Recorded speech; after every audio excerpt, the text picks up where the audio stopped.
In his quest to become a superhero, Loki's decided to be the president of the United States. I'm sure this won't end poorly at all. This is the Comicstorian channel, where I take some of your favorite trade paperbacks and single issues and I break them down into digestible bites to help you understand. Then I read them dramatically back to you. All alterations to the panels, text, and images are to prevent copyright problems, and all art is owned by its respective companies. So today we're going to be covering a Loki storyline that was voted on by our mini producers over at our Patreon. Patreon.com/Comicstorian. If you go there, you can help vote on the bigger storylines we do here at the channel. But just a little context so you know what's going on. In this period of time in Marvel Comics, Loki's trying to become a superhero, Jane Foster is actually Thor, and Angela is a part of the whole pantheon of the Asgardians. That's about really all you need to know. Let's get into this fun little Loki storyline. It was years ago that Nyssa pulled away in fear from her mother. Buildings crumbling as the Avengers slammed into the walls, magical energy shooting all around them. And the day after, the team of heroes held a press conference, shaking the hands with the mayor as they donated the money to fix up the neighborhood that they had destroyed. But shortly after, Nyssa and her parents were turned away.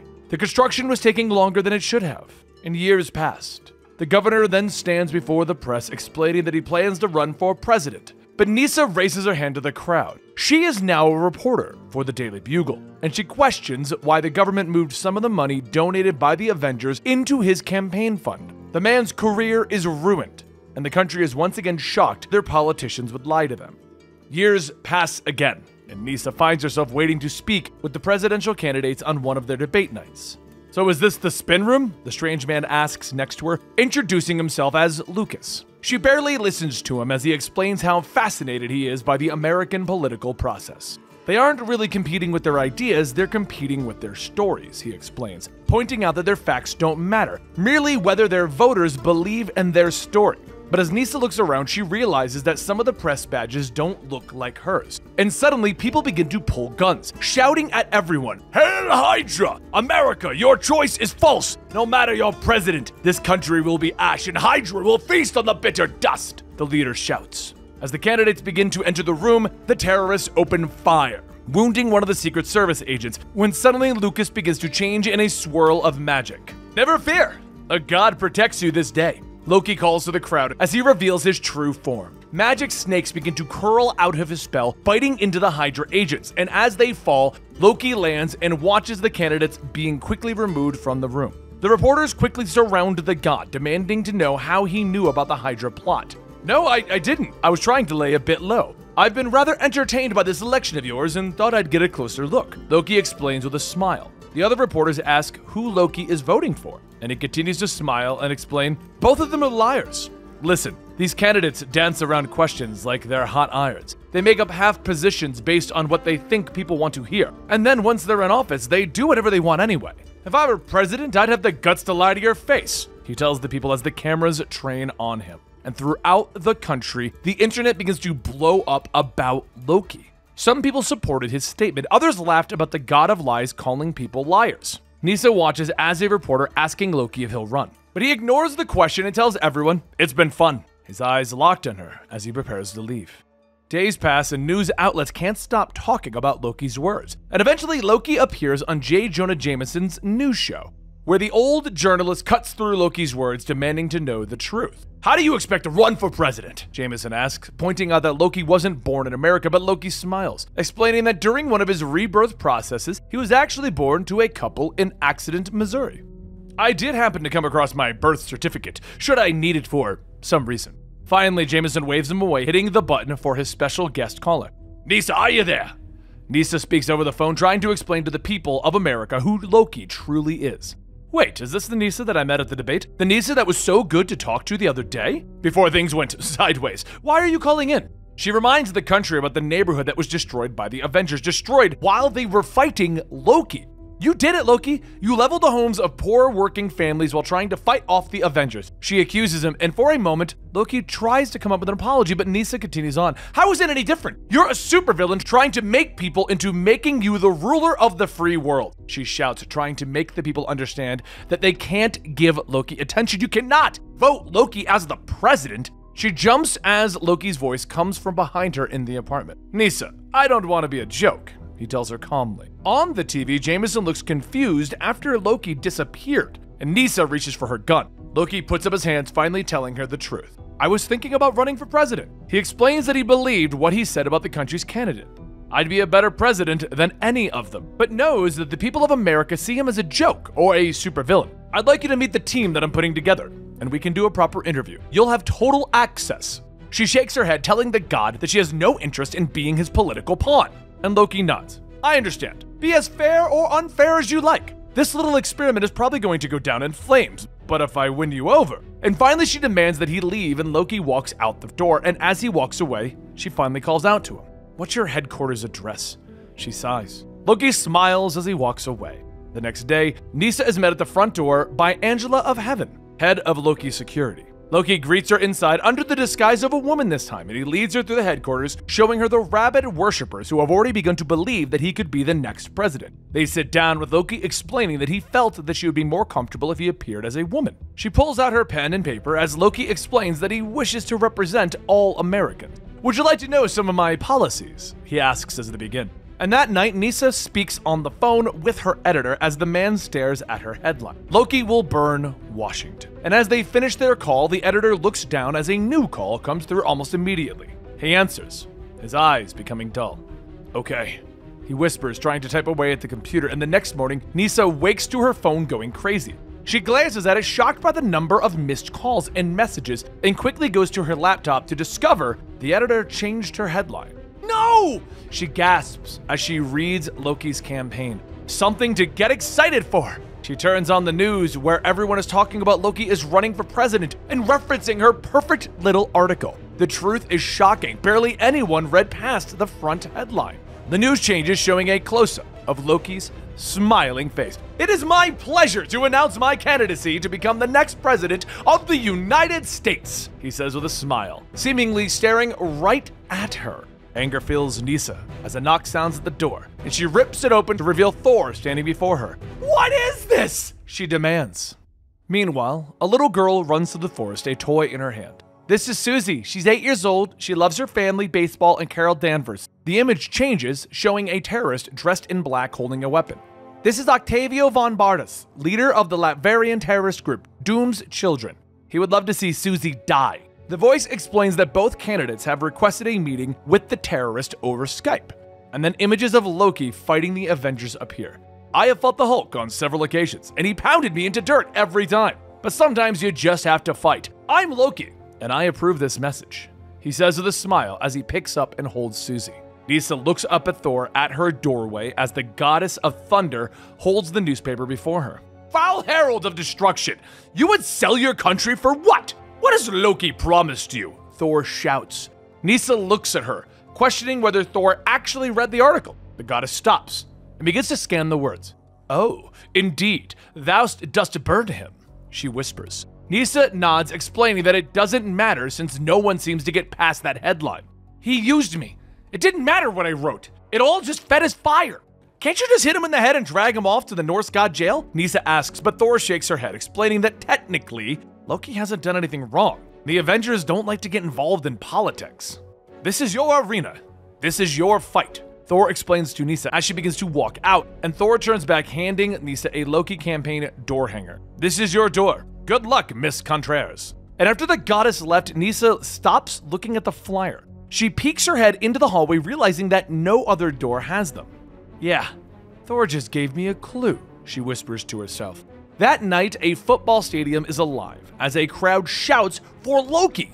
The god floats down before them, offering her thanks for their praise. His words wash over them, bringing shouts of jubilation as he speaks of breaking the great political machine. I am here to make things sane again, he shouts through their thundering cheers. And elsewhere, Nyssa steps off the elevator into the headquarters of one of Loki's campaign teams. The office is dark though, with no one around. She moves through the cubicles, hoping to find someone, and reaches a door marked Conference Room 4A. She stands in shock as she looks inside and sees a group of robed figures standing around an altar. They chant quietly to a goat that stands on a raised altar, but as that chant ends, the goat just stares at them blankly. It didn't work, Gerald. It's still a goat, one of the worshippers points out as he pulls off his mask. Nisa smiles as she takes pictures with her phone, sure that she will be able to reveal the truth about Loki to the world. The story is all over the country the next day. Everyone is talking about it and how Loki's followers are insane for believing him. But as Nisa flips through the news, Loki appears to make a statement, smiling. His big smile at the camera. Yes, of course I have followers. A religion. I thought I made this clear. I am a god, he explained. He looks at the reporters, pointing out that the Constitution protects the freedom of religion.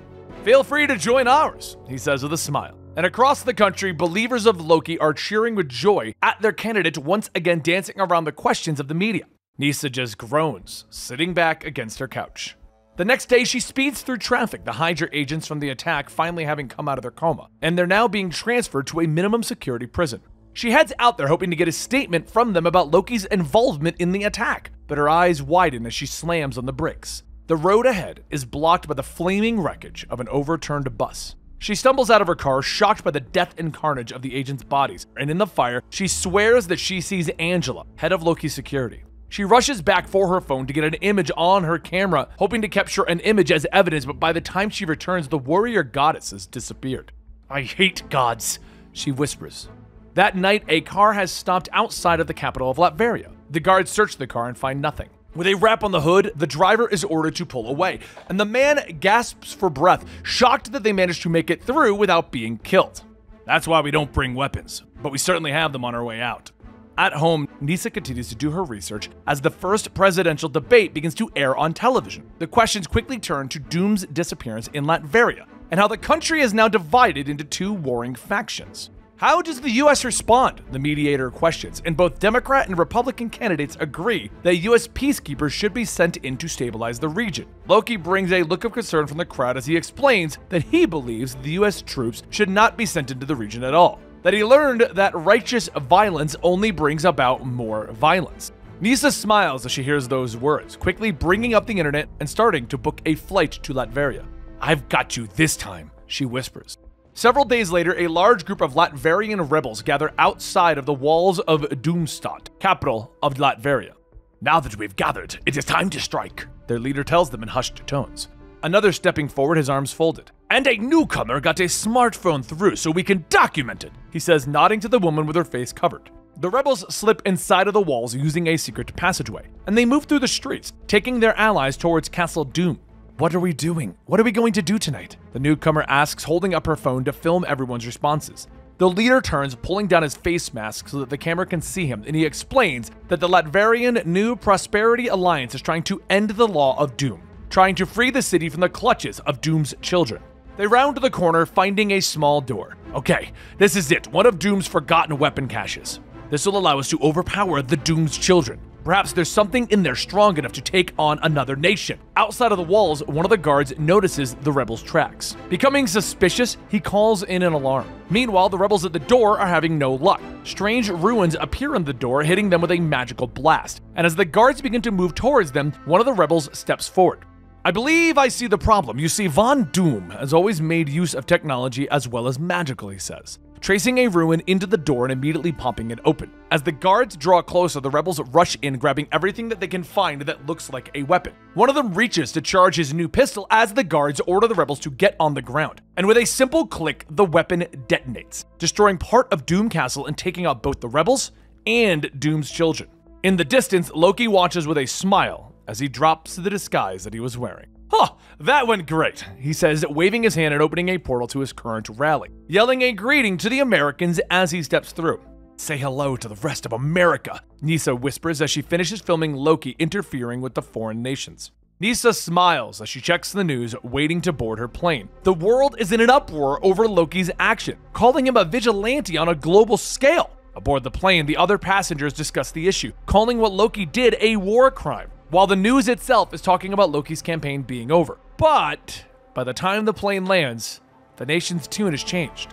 Nisa is shocked to see that Loki is once again leading in the polls. She checks the headlines on her phone, shocked to see quotes from Loki about doing anything to protect US troops. She turns her head, hearing the same passengers talking about how the media is trying to do anything to turn people against Loki. They almost got me! He's got my support again, the woman says. Nisa turns to the large TV and sees a smiling image of Loki, which proclaims that he might be the next president. I can't, I'm done! Nisa sighs, lowering her head. Now it is 5 days until the election for president, and the news is covering nothing but Loki and his lead in the polls. Nisa sighs. Her apartment is a mess, scattering of takeout containers and dirty dishes covering the counters as she talks to her mom. She asks about her cousins in Peru and if they should maybe visit for a while, when suddenly her mom's words hit her hard. You want to stay if Loki becomes president? How can you like him? He's the one who blew up our old apartment. She doesn't understand how her mother can like him. But on the news, Loki is suddenly stopped by a glowing man. Ah, a fellow superhuman. I'm glad you're here. I have very reasonable plans for mutants, or inhumans, or whatever you are, he tells him. I'm going to save America! The man shouts in anger, but Angela is there, her sword cutting the man's arm off and batting him away before he can explode. She then turns and looks at Loki. I would have words now, she says simply. And Nisa watches as the cameras continue to fill. Loki and Angela exchange a few whispers, and finally Angela turns, pulling out a cell phone. As if on cue, Nisa's phone begins to beep. Nisa Contreras, I have information about my brother that you may want. Make me an offer, the Asgardian says when Nisa picks up. That night, Nisa travels to a rundown building, and inside she finds Thor and Angela waiting for her.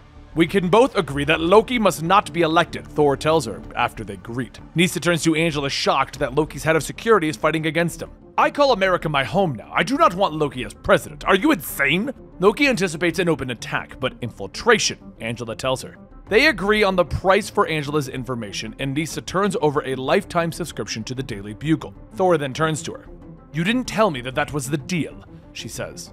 I enjoy the crossing of words.